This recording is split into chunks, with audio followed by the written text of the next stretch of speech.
Hello biker বন্ধুরা, সকলকে সালাম, আসসালামু আলাইকুম। আপনার মোটর সাইকেলটি অকটেনে ভালো চলবে নাকি পেট্রোলে ভালো চলবে? অকটেনে মাইলেজ বেশি নাকি পেট্রোলে মাইলেজ বেশি পাবেন?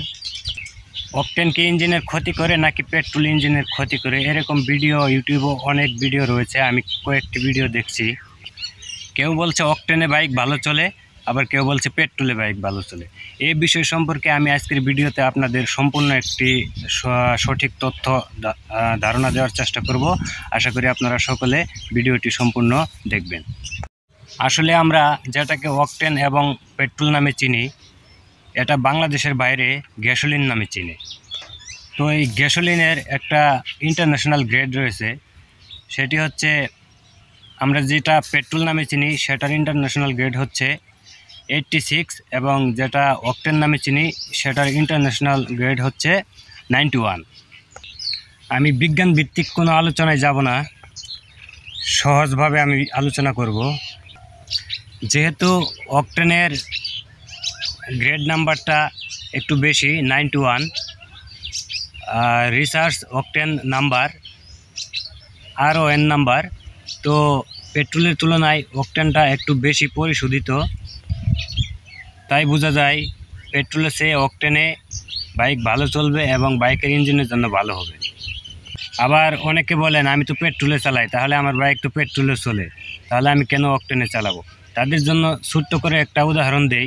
যেমন আপনার যখন তৃষ্ণা লাগে, যেমন পানি পিপাসা লাগছে, তখন আপনি যদি পুকুরের পানি পান করেন সেক্ষেত্রেও আপনার তৃষ্ণা মিটবে। আর যদি ফিল্টারের পানি পান করেন সেক্ষেত্রেও আপনার তৃষ্ণা মিটবে। তো এখন আপনি বিবেচনা করেন, তৃষ্ণা দুইটা পানিতেই মিটবে, কিন্তু আপনার জ্ঞানে কোনটা ভালো মনে হয়? অবশ্যই ফিল্টারের পানি ভালো মনে হয়। ঠিক তেমনি বাইকের ক্ষেত্রেও পেট্রোলটা হচ্ছে একটু পরিশোধিত কম, এবং অকটেনটা হচ্ছে পরিশোধিত বেশি। আরও সহজভাবে বলি, অকটেন পেট্রোল যাই বলেন না কেন, আপনি যদি ভালো মানের পরিশোধিত ফুয়েল ব্যবহার করেন সেক্ষেত্রে আপনাকে অবশ্যই অকটেন ব্যবহার করতে হবে। আর যদি কিছু টাকা সাশ্রয় করতে চান সেক্ষেত্রে আপনি পেট্রোল ব্যবহার করতে পারেন। দুইটাতেই বাইক চলবে, এবং অকটেনের তুলনায় পেট্রোলে একটু মাইলেজও বেশি পাবেন। প্রতি লিটারে 2-3 কিলোমিটার মাইলেজ বেশি পাবেন, এবং অকটেনে 2-3 কিলোমিটার কম পাবেন। এর কারণ হলো অকটেনটা খুব দ্রুত পুড়ে যায় এবং পেট্রোলটা একটু সময় নিয়ে পুড়ে। পেট্রোল পুড়তে একটু সময় লাগে। অকটেন হচ্ছে পেট্রোলের তুলনায় অনেক পাতলা। পেট্রোল ব্যবহারের ফলে সবচেয়ে বাইকের যে অংশটা ক্ষতিগ্রস্ত বেশি হয় সেটা হচ্ছে স্পার্ক প্লাগ ঘন ঘন ময়লা হবে, কালো হবে, এবং রিং পিস্টনের মাথায় কালি জমবে এবং ময়লা জমবে। রিং পিস্টন দ্রুত নষ্ট হয়ে যাবে, ফলে এক সময় সিলিন্ডারও দ্রুত নষ্ট হয়ে যাবে। তো যারা 2 টাকা বাঁচানোর জন্য পেট্রোল ব্যবহার করেন, তারা যদি অকটেন ব্যবহার করেন সেক্ষেত্রে বাইকের ইঞ্জিন থেকে বেটার পারফরমেন্স পাবেন। এবং আমি আমার বাইকটি 5 বছর যাবৎ কেনার পর থেকে অকটেন ব্যবহার করি।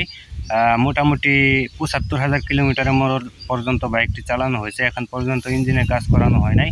তো আমার অভিজ্ঞতা থেকেও আমি বলতে পারি যে পেট্রোলের তুলনায় অকটেনে বাইক ভালো থাকে।